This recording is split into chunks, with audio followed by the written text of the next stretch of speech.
Hey there, in today's video, I'm going to be sharing with you how to prepare and complete a functional medicine liver detox. I'm going to show you how to adjust it to whatever your wellness goals happen to be. And lastly, I'm going to dispel a lot of myths around detoxification and share exactly what it is and what it is not. So let's get to it.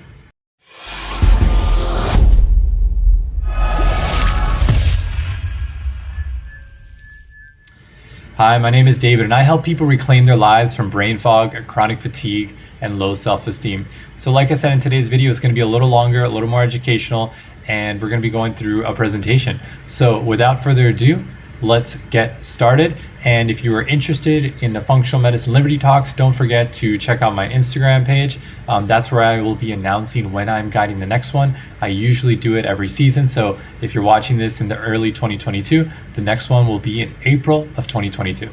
Okay, so here we are, the detox timeline. So I'm not going to go through this one too much, but if you are joining us for the liver detox, it's going to be, we have a prep day. So we're on usually the Thursday before.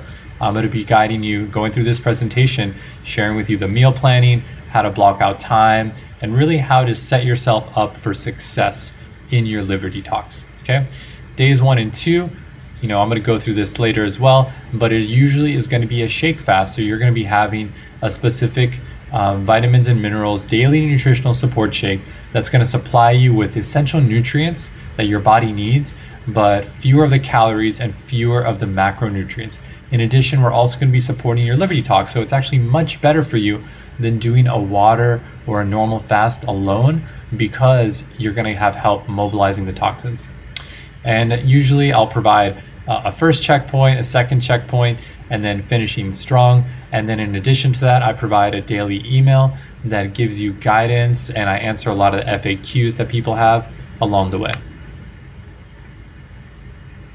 Okay, so how did I end up guiding this liver detox thing? Isn't it kind of strange how life ended up this way? So if you don't know me, I'm David and I'm an integrative health practitioner. And so what that means is that I can help people like you with health challenges. So the way that I ended up guiding a detox is that for 7 years I suffered from my own health challenges. I had chronic fatigue and brain fog that unconventional medicine unfortunately just did not have any answers to. I spent 2 years going from doctor to doctor and really got no answers, and spent a lot of money and time.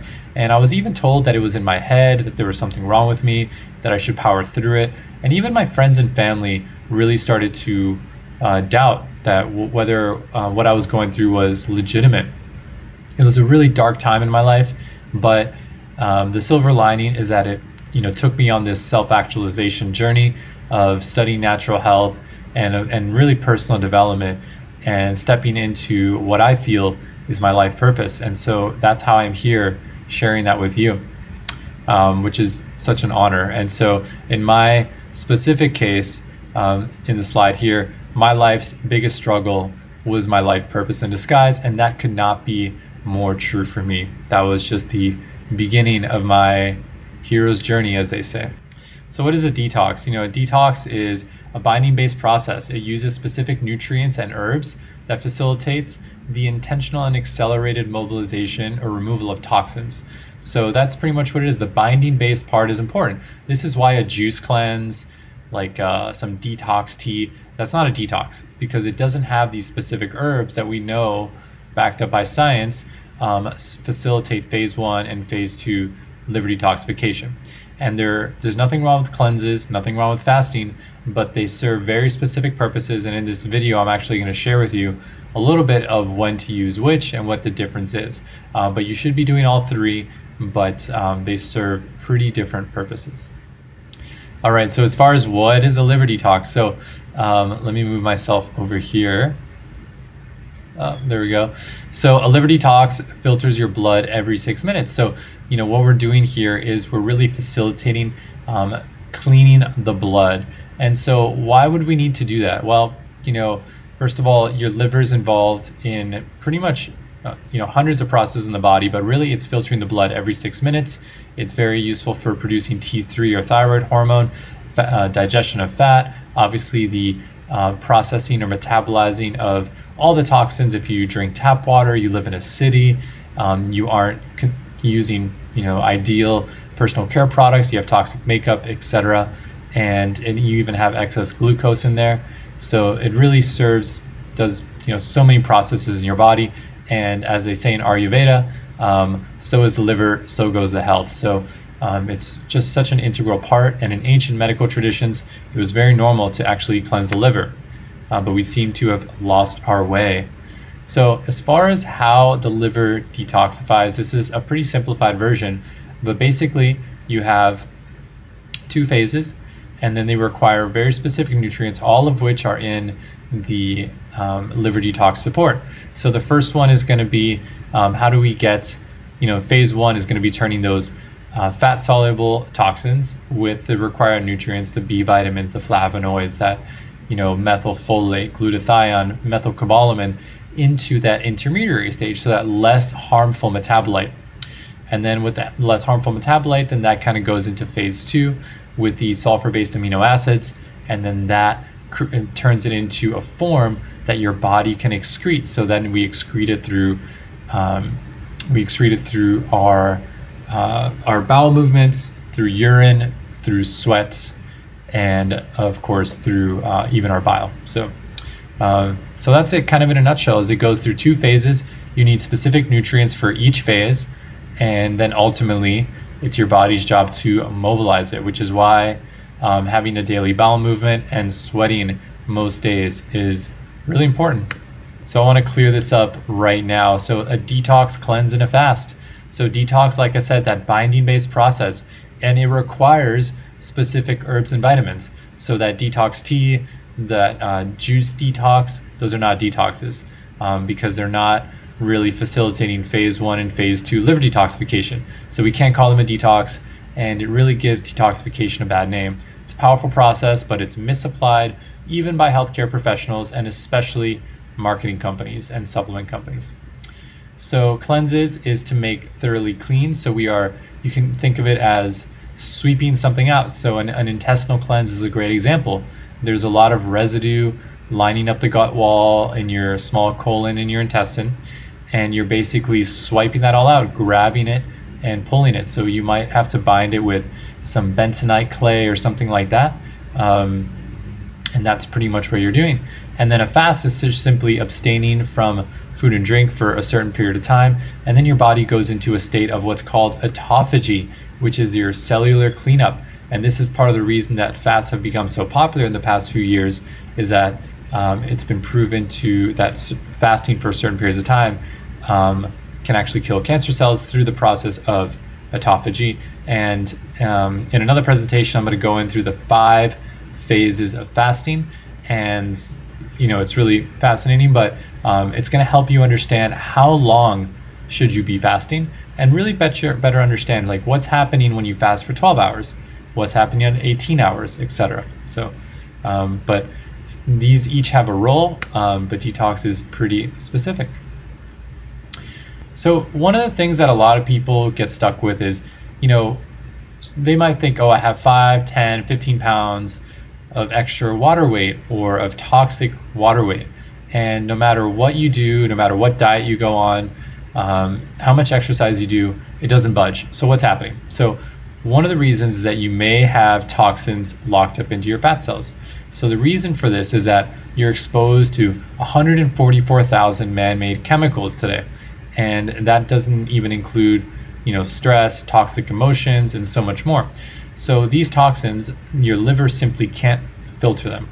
So what ends up happening is that your liver, in an effort to keep the blood clean, it actually puts these toxins into the fat cells.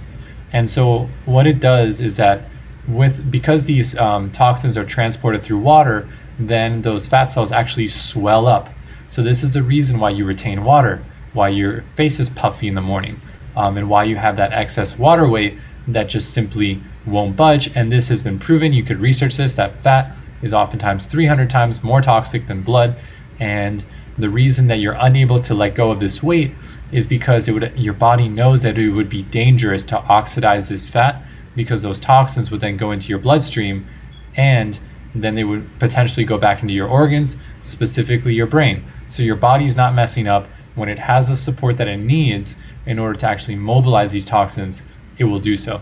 And that's one of the reasons that many people do a functional medicine liver detox, and they notice, especially the first couple times that they do it, that they really let go of that stubborn body fat that didn't really work doing anything else.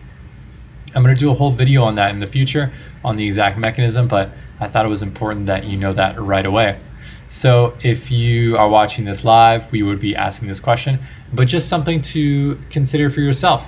What are you trying to detox? Is it, it could be that stubborn body fat. It could have been those antibiotics. It could be if you're getting into a lot more clean personal care products. Maybe it's trying to detoxify a lot of the not so clean products that you were in the past. And it could also just simply be an emotion. You might be going through this process with the intention of letting go of something.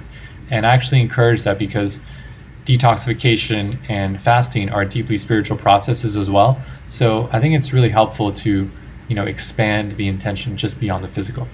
So in Ayurveda, ama refers to toxins. So they've known since 5,000 or 6,000 years ago that ama is the cause of all disease.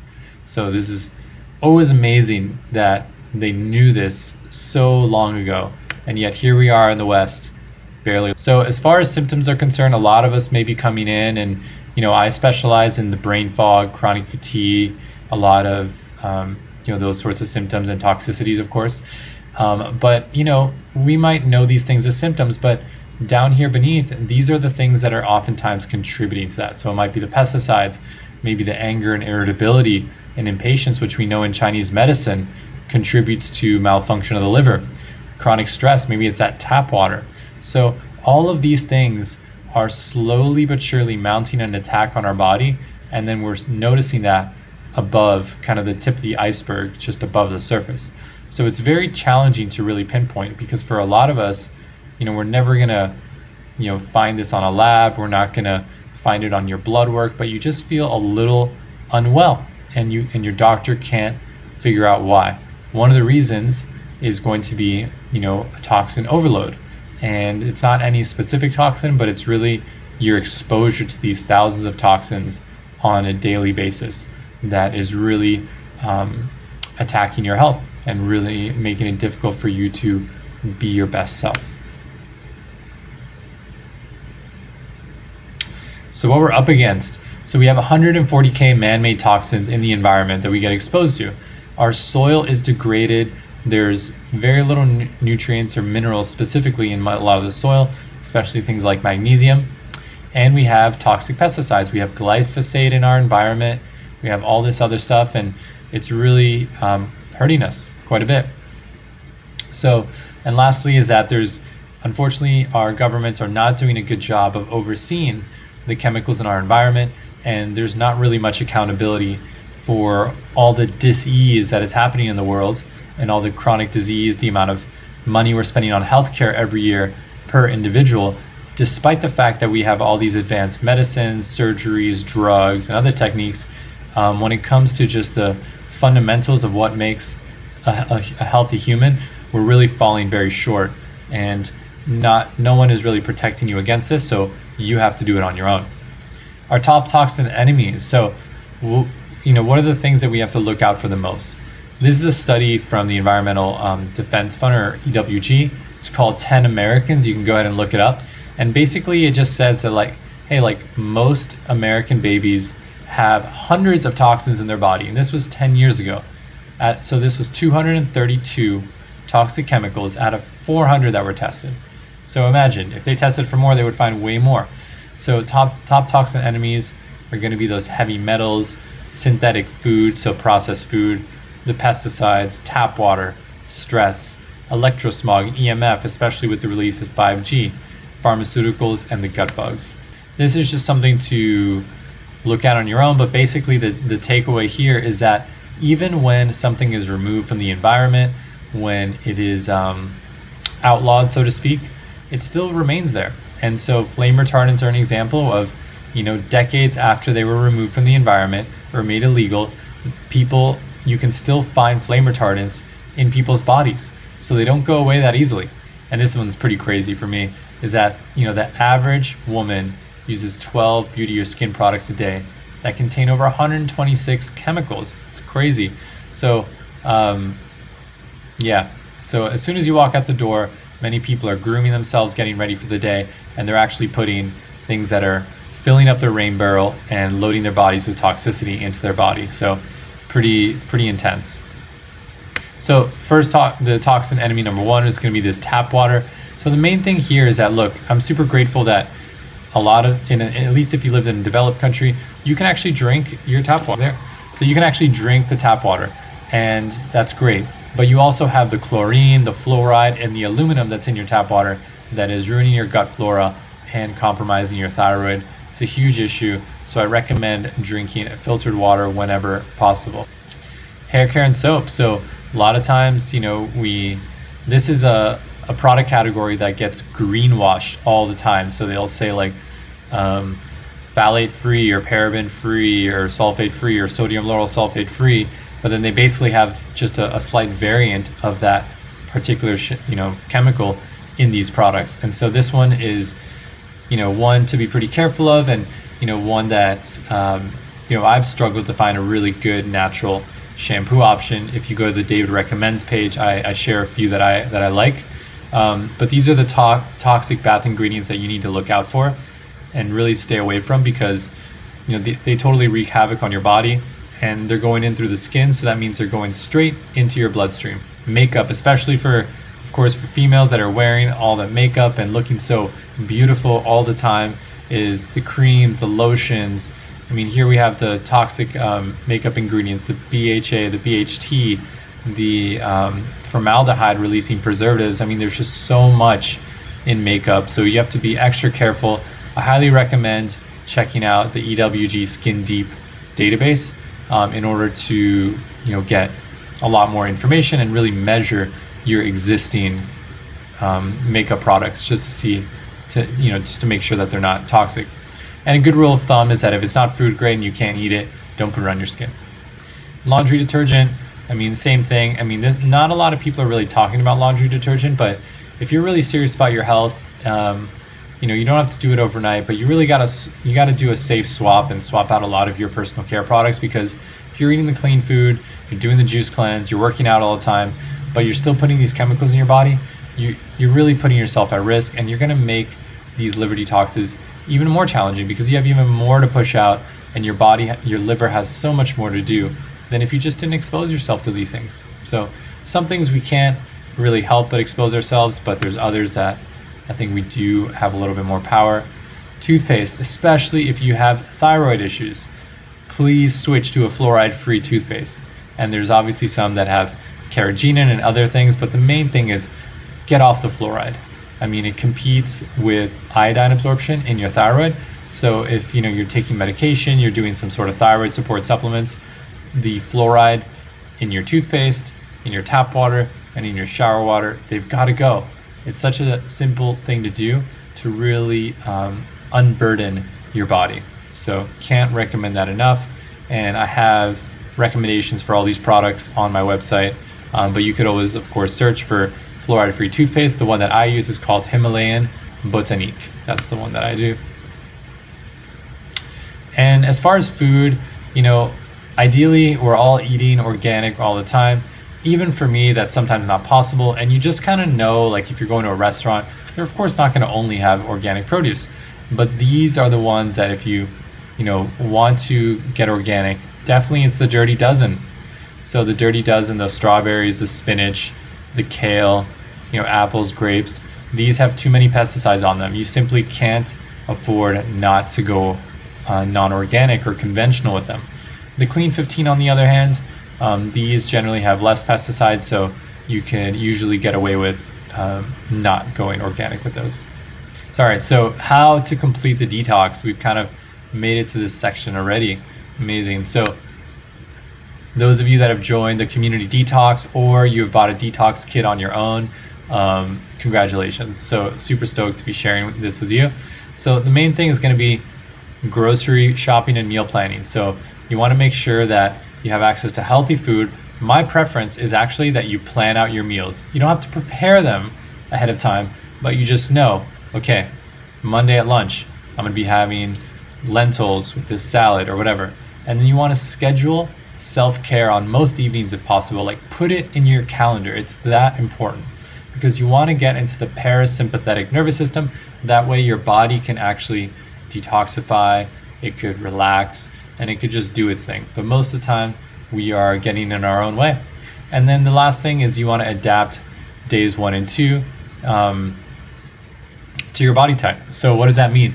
I'm going to be sharing that a little bit later, but not everybody should be fasting during days 1 and 2. It depends on your goals, depends on your body type, and so much more. So we always think that more is better in this go, go, go type of world that we live in, but that's not true. So I'm going to share with you how to adapt it. But these are the 3 main things you got to do: is the meal planning, grocery shopping, schedule the self-care. Basically most evenings, try to get to bed before 10. So, all right, here is the 1-pager. So let me put myself over here. So in this case, you know, for most people, they're going to be doing days 1 and 2 just with the shake. So shake, 11:30 shake, that, and then the only difference is going to be the capsules in the morning and the evening. Day 2 in particular tends to be a little bit more challenging if you're going this route. And then if you're on days 3 through 7, you're going to be having the detox lunch, which is a grain-free vegetarian meal. So something like a salad, some cooked vegetables, and then a vegetarian protein like hemp hearts, chickpeas, etc. I have a meal planning guide at the end, so you don't have to, remember all this. And try and just stick to the timing. Don't really deviate too much. So here you have a kind of a meal planning guide, and of course this is in the description below. So if you need that handout, it's down there. And actually the detox itself comes with something pretty similar. But you can see that over here, basically, I don't want to be too prescriptive. I do have a link to some detox recipes if you're interested, but just pick a plant protein for lunch, you pick a healthy fat, and then you just do your carbs and your veggies, and you're pretty much avoiding rice, grains, pastas, etc. And if you are not as interested in weight loss, you can incorporate some fruit as well, especially in the morning. And then throughout the day, drinking lemon water and ginger tea. I will get to coffee a little bit later on, so don't panic. You don't have to eliminate the coffee altogether. Okay. And then for days 1 and 2, so the 3 major options. So here you can either complete the 2 days of shake fasting as is. So that's going to be great for people who are looking to lose weight. If you're in more of that pitta body type, that's going to be great. The endomorphic body type as well. And those people who are just more experienced at fasting and their bodies can tolerate it. The other option is going to be to have 4 smoothies. So in my case, this is kind of the route that I go. I'm trying to actually hold on to weight while still detoxifying. So having 4 smoothies throughout the day works pretty well for me.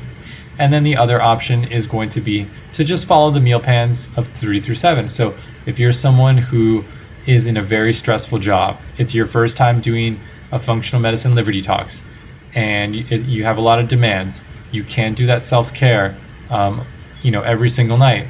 So this is going to be a good option for you because all that stress is actually going to be hurting your detox capabilities. So you don't want to put your body under excessive stress. If you go straight into days 3 through 7, it's going to be pretty manageable. All right, so I'll go through this part pretty quick, but detox kit, this one is amazing. It's only 3 products. If you were to actually try and buy this using other, supplements, it would end up being like 7 or 8 different supplements, and it would just be way too complicated to do. And I think the price point is amazing. $99 covers your breakfast and your afternoon snack, and then you have the additional detox supplements. It's you really can't get much better. So I definitely recommend the EquaLife Detox. So here you have the daily nutritional support. This is actually what I use for my multivitamin and my multimineral every day, and you can use this on a daily basis, ongoing. But it's basically used to support your body with all the vitamins and minerals it needs without too many calories, and then of course doing the supporting phase 1 and phase 2 liver detoxification. So this is going to be 2 scoops twice a day on days 3 through 7, and then 1 scoop 4 times a day on days 1 and 2. The diagram in the previous slide kind of outlines it pretty well. And then you have the FM detox, so the functional medicine detox capsules. So these are going to be those sulfur-based amino acids. You're going to have, dandelion root extract to support, the flow of bile. You're going to have so much more to support phase 1 and phase 2 liver detoxification, and to really help out with moving those fat-soluble toxins into a form that your body can excrete. It's an amazing formulation, and it's really aids in gently removing the toxins from the body.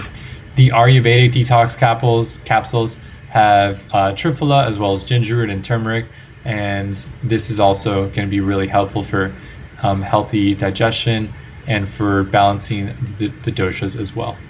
Okay, so best practices during your detox. So ideally you're getting to bed before 10:30. The reason being is because your body's doing a lot of detoxification between 10 p.m. and 2 a.m. So really helpful to do. Really design the me time, like set the boundary, like as if you and guard it the same way that you would like a client call or a commitment that you have for work. So you have the me time, the high quality rest every single day. Only drink filtered water. Make sure you sweat and have a bowel movement every day. So I highly recommend, if possible, to get to a sauna. You don't really need to be doing heavy workouts during this fast, or during this detox rather, because you can work out, but ideally you're having a more restful week. You're doing some yoga, you're doing stretching, you're going for a walk, doing sauna, getting a massage. That should be kind of the theme of the week. Doing more meditation. You don't need to be doing HIIT workouts, boot camps, things like that are not going to be as conducive during this particular time period because your body's already doing a lot. So some parasympathetic nervous system activities. So every evening and throughout the day, whenever you can, ideally you're doing a good amount of these. So one could be, they're all listed here, but the sound bath. I'm a fan of the guided self-hypnosis. You do the dry brushing followed by infrared sauna, doing some yin yoga, like a good juicy 90-minute yin yoga practice, some hatha yoga. Before you get into the shower, doing abhyanga self-massage. So there's so much you can do. These are just a couple pretty easy ones.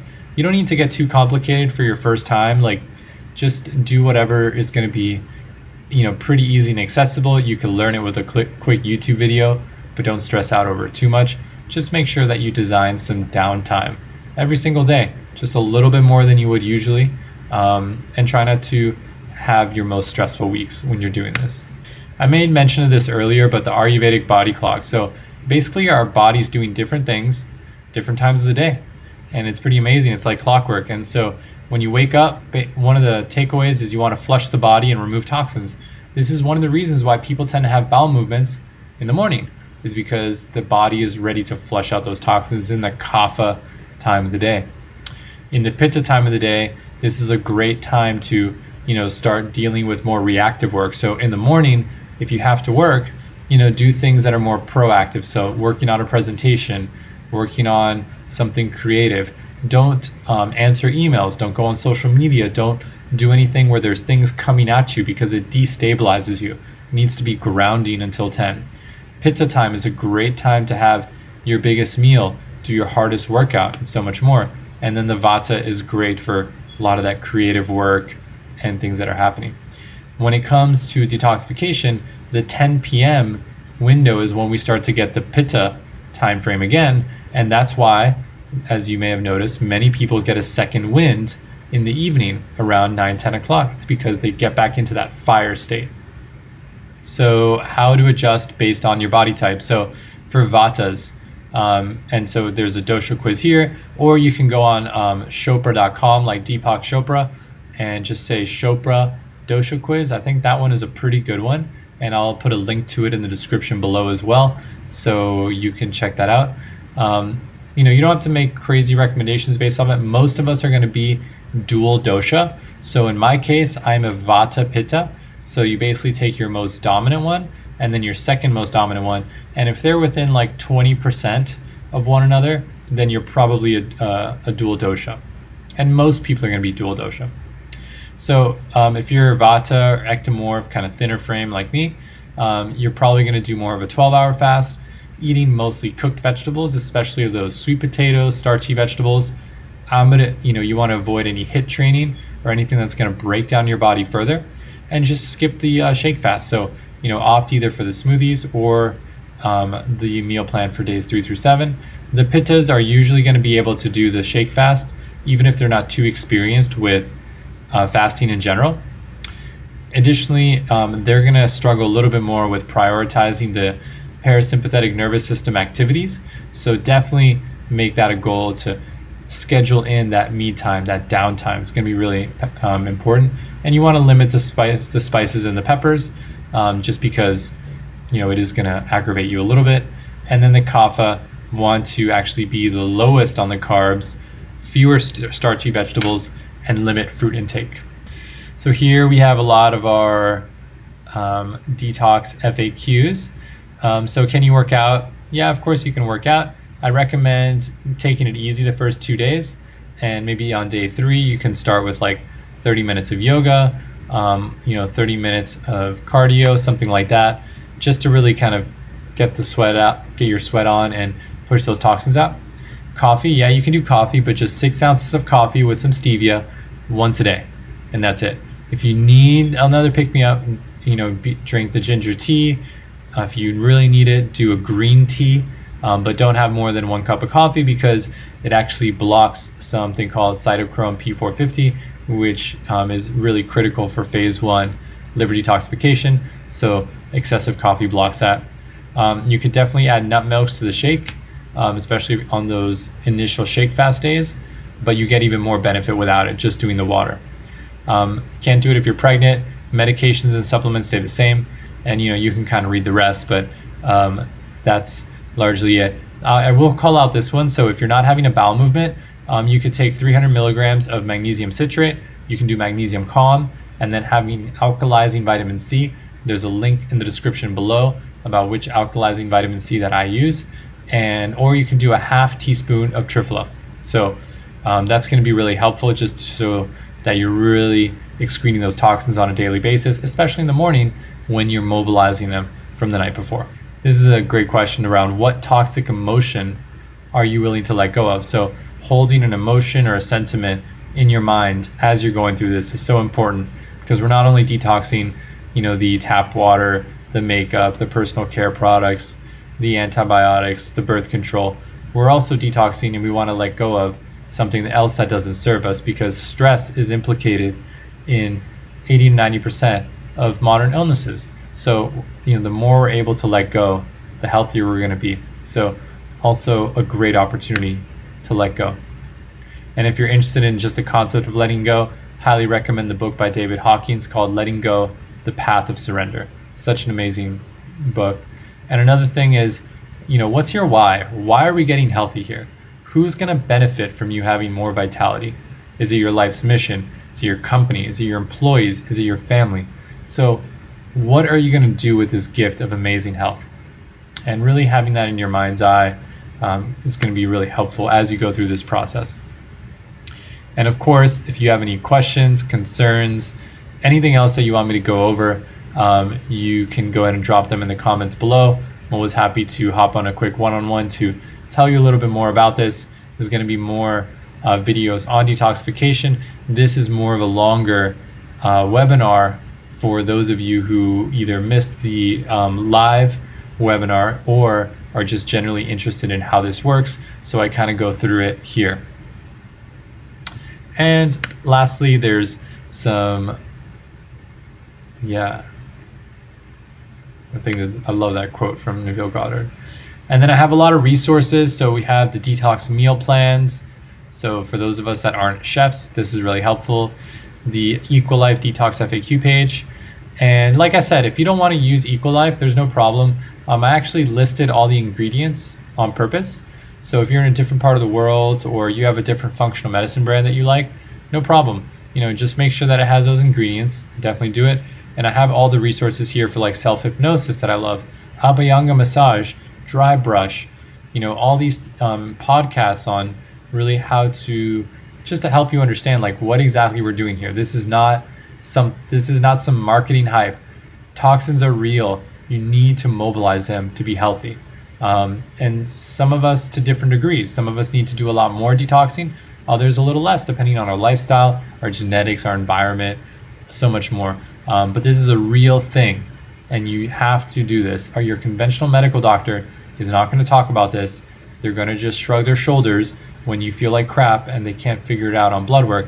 And one of the culprits is going to be having a high toxic load. So once again, it's a pleasure to share this information with you. If you got value out of this video, go ahead and hit the like button and subscribe to my channel for more updates on how to optimize your mind, body, and emotions and live a life of purpose. So once again, wishing you happiness, health, and that you move through this life with ease, and can't wait to see you soon. Bye.